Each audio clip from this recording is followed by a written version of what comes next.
नमस्कार। प्रादेशिक समाचार के साथ मैं नीलम कुमार। पहले मुख्य समाचार। प्रधानमंत्री नरेंद्र मोदी आज अपने संसदीय क्षेत्र वाराणसी जाएंगे और विश्व प्रसिद्ध देव दीपावली पर्व में शामिल होंगे। मुख्यमंत्री ने केंद्र से एनसीसी निदेशालय झारखंड में खोलने की मांग की। वायुसेना कैडेट के प्रशिक्षण केंद्र खोलने में मदद का दिया आश्वासन। पिछले 24 घंटे में राज्य के विभिन्न जिलों से 198 कोरोना संक्रमित मरीज मिले हैं। वहीं राज्य में 214 कोरोना संक्रमित मरीज स्वस्थ भी हुए हैं। और गुरु नानक जयंती और कार्तिक पूर्णिमा आज राज्य भर में धार्मिक श्रद्धा और उल्लास के साथ मनाया जा रहा है। राज्यपाल और मुख्यमंत्री ने राज्यवासियों को दी बधाई। अब समाचार विस्तार से। कोविड-19 महामारी के खिलाफ देश एकजुट होकर लड़ रहा है।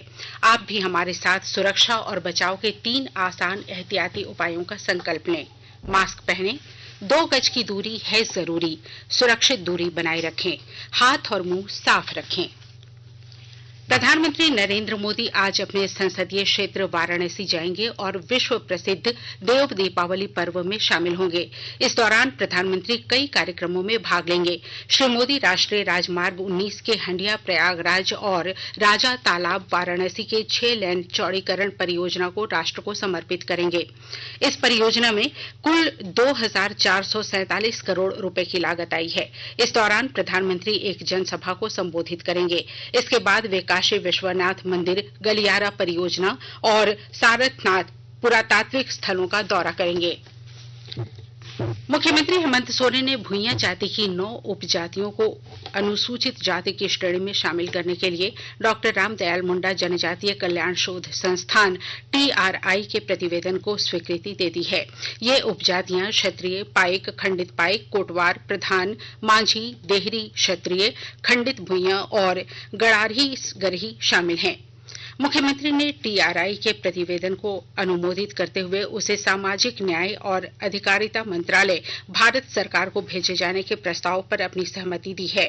TRI राज्य की ओर से शोध प्रतिवेदन में उल्लेख किया गया है कि क्षेत्रीय सर्वेक्षण के क्रम में क्षत्रिय, पाइक, खंडित पाइक, कोटवार, प्रधान, मांझी, देहरी क्षत्रिय, खंडित भुइयां तथा गड़ाही गहरी की मूल जातियां उपजातियां भुइयां हैं।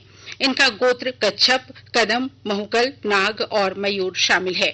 उपजातियां दक्षिणी छोटानागपुर के रांची, खूंटी, गुमला, सिमडेगा, पूर्वी सिंहभूम, पश्चिमी सिंहभूम तथा सरायकेला खरसावां क्षेत्र में पाई जाती हैं। मुख्यमंत्री हेमंत सोरेन ने एनसीसी का डायरेक्टरेट कार्यालय झारखंड में भी खोलने की मांग की है। उन्होंने कहा है कि झारखंड में इसकी स्थापना होगी तो इससे एनसीसी को बड़ा बल मिलेगा और झारखंड के छात्रों को काफी सुविधा मिलेगी।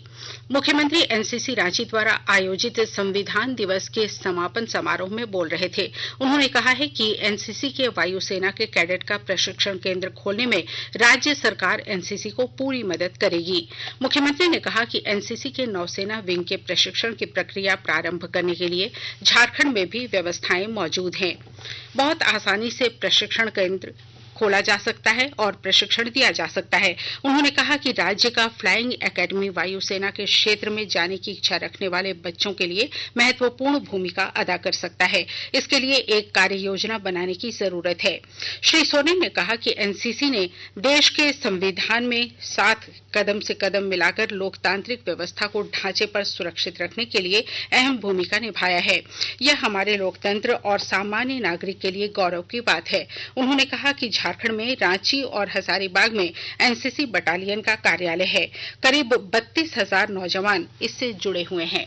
पाकुड़ जिले में झारखंड संपूर्ण बिजली आच्छादन योजना पाकुड़ जिले के सदर प्रखंड के 1.5 दर्जन पंचायतों के गांवों को रोशनी से चकाचौंध करेगा। विस्तृत ब्यौरे के साथ हमारे पाकुड़ संवाददाता। जिले के सदर प्रखंड के 18 पंचायतों में रहने वाले लोगों को आने वाले दिनों में अनियमित विद्युत आपूर्ति की समस्या से दो चार नहीं होना पड़ेगा।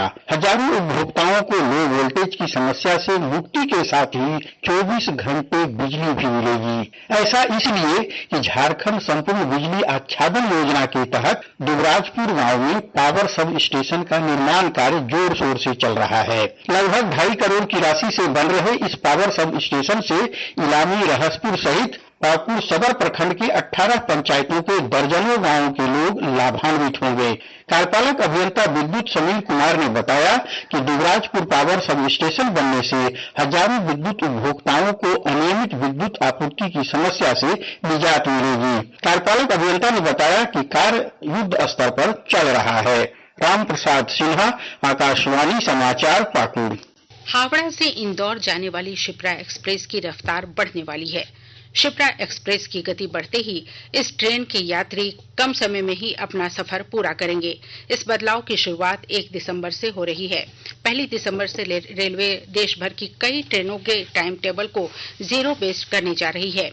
उनमें शिप्रा एक्सप्रेस भी शामिल है। शिप्रा एक्सप्रेस अब 1 घंटे 10 मिनट पहले हावड़ा से इंदौर पहुंच जाएगी, जबकि इंदौर से हावड़ा पहुंचने में अब 5 मिनट ज्यादा समय लगेगा। इधर रेलवे ने रांची से पटना के बीच चलने वाली जनशताब्दी एक्सप्रेस के टाइम टेबल में भी फेरबदल किया है।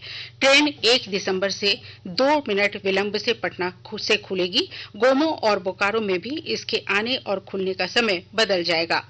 वापसी में रांची से खुलने वाली ट्रेन 1 मिनट पहले पटना पहुंचेगी। आकाशवाणी के ताजा तरीन समाचारों के लिए आप हमारी वेबसाइट newsonair.com पर लॉग ऑन कर सकते हैं। ताजा समाचार ट्विटर @AIR न्यूज अलर्ट्स और Facebook page all India radio news पर भी उपलब्ध है। आप प्रादेशिक समाचार एकांश के ट्विटर हैंडल @AIR न्यूज _ और Facebook page AIR news Ranchi के अलावा YouTube channel regional news unit Ranchi पर भी हमारे बुलेटिन सुन सकते हैं। प्रादेशिक समाचार आप आकाशवाणी रांची से सुन रहे हैं और अब पेश है कोरोना से बचाव के कुछ संदेश। कोविड-19 से बचाव और सुरक्षित रहने के 3 उपाय। मास्क लगाएं, 2 गज दूरी है जरूरी, सुरक्षित दूरी रखें, हाथ और मुंह साफ रखें।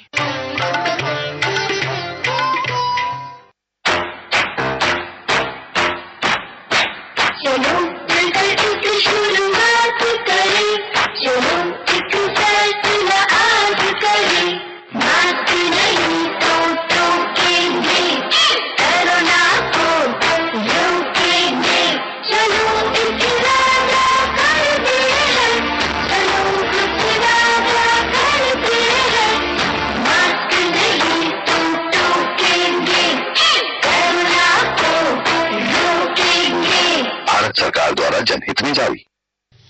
पिछले 24 घंटे में झारखंड के विभिन्न जिलों से 198 कोरोना संक्रमित मरीज मिले हैं। वहीं राज्य में 214 कोरोना संक्रमित मरीज स्वस्थ भी हुए हैं। ठीक होने वाले में रांची से 56 लोग शामिल हैं। अब झारखंड में कुल संक्रमितों की संख्या 1,08,786 हो गई है। कोरोना से ठीक होने वालों की तादाद 1,05,669 है। वहीं कल राज्य भर में किसी भी कोरोना संक्रमित की मौत नहीं हुई। रांची से 69, बोकारो से 15, देवघर से 7, धनबाद से 7, दुमका से 7, पूर्वी सिंहभूम से 29, गढ़वा से 6, गोड्डा से 1, गुमला से 9, हजारीबाग से 6, जामताड़ा से 10, लातेहार से 4, पलामू से 7, रामगढ़ से 3, साहेबगंज से 2, सरायकेला से 8, सिमडेगा से 4 और पश्चिमी सिंहभूम जिले से 4 नए मरीज मिले हैं।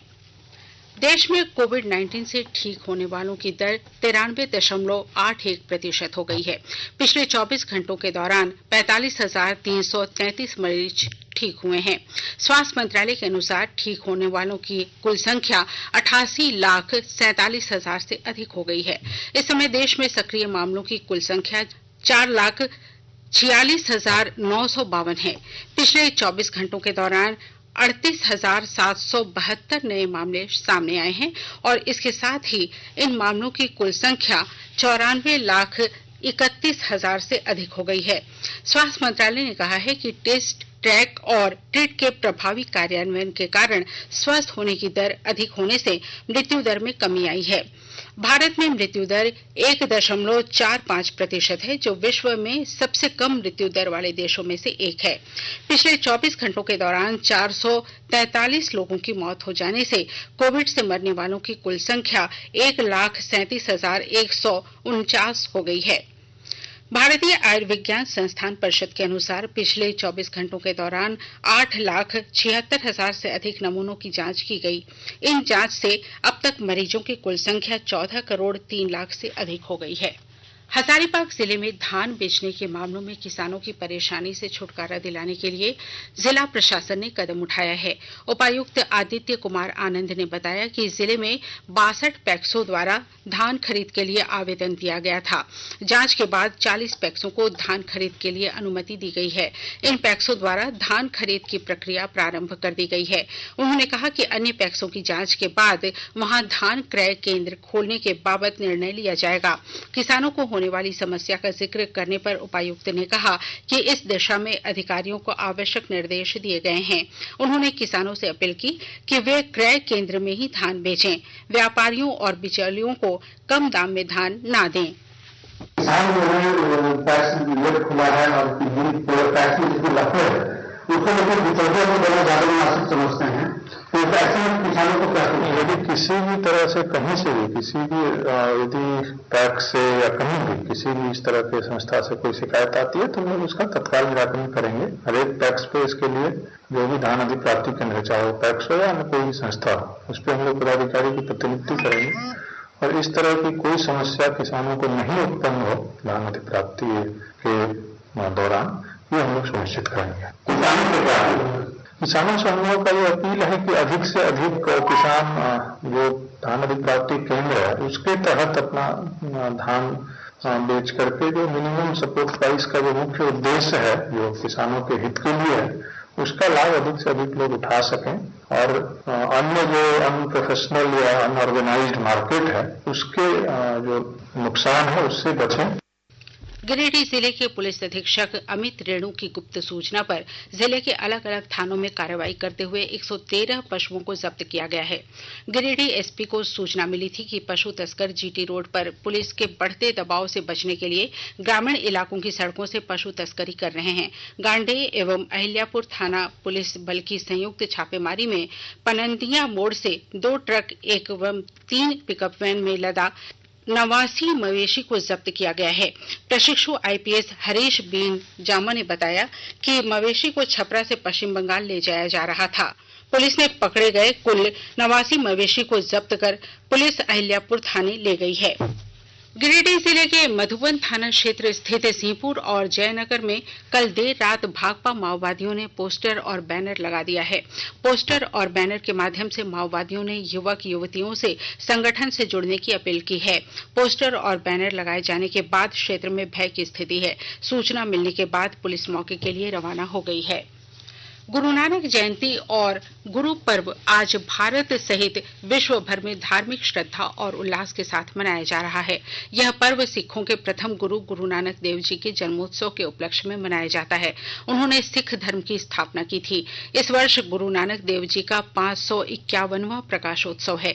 प्रधानमंत्री नरेंद्र मोदी ने गुरु नानक देव जी के प्रकाश पर्व पर उन्हें नमन किया है।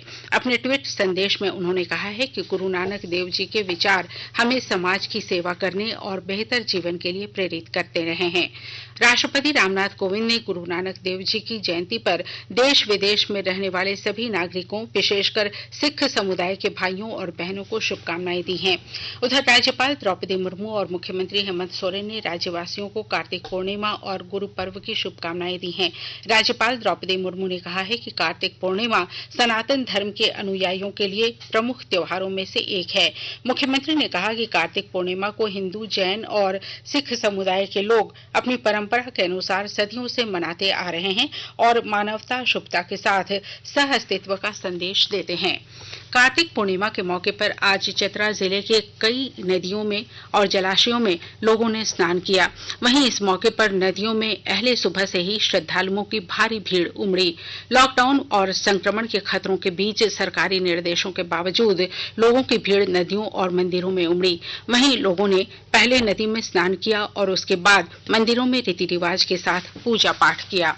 और अब अंत में मुख्य समाचार एक बार फिर। प्रधानमंत्री नरेंद्र मोदी आज अपने संसदीय क्षेत्र वाराणसी जाएंगे और विश्व प्रसिद्ध देव दीपावली पर्व में शामिल होंगे। मुख्यमंत्री ने केंद्र से एनसीसी निदेशालय झारखंड में खोलने की मांग की। वायुसेना कैडेट के प्रशिक्षण केंद्र खोलने में मदद का दिया आश्वासन। पिछले 24 घंटों में राज्य के विभिन्न जिलों से 198 कोरोना संक्रमित मरीज मिले हैं। वहीं राज्य में 214 कोरोना संक्रमित मरीज स्वस्थ भी हुए हैं। और गुरु नानक जयंती और कार्तिक पूर्णिमा आज राज्य भर में धार्मिक श्रद्धा और उल्लास के साथ मनाया जा रहा है। राज्यपाल और मुख्यमंत्री ने राज्यवासियों को दी बधाई। इसके साथ ही आकाशवाणी रांची से प्रादेशिक समाचार का ये बुलेटिन समाप्त हुआ। नमस्कार। घर में रहिए, सुरक्षित रहिए और सुनते रहिए आकाशवाणी।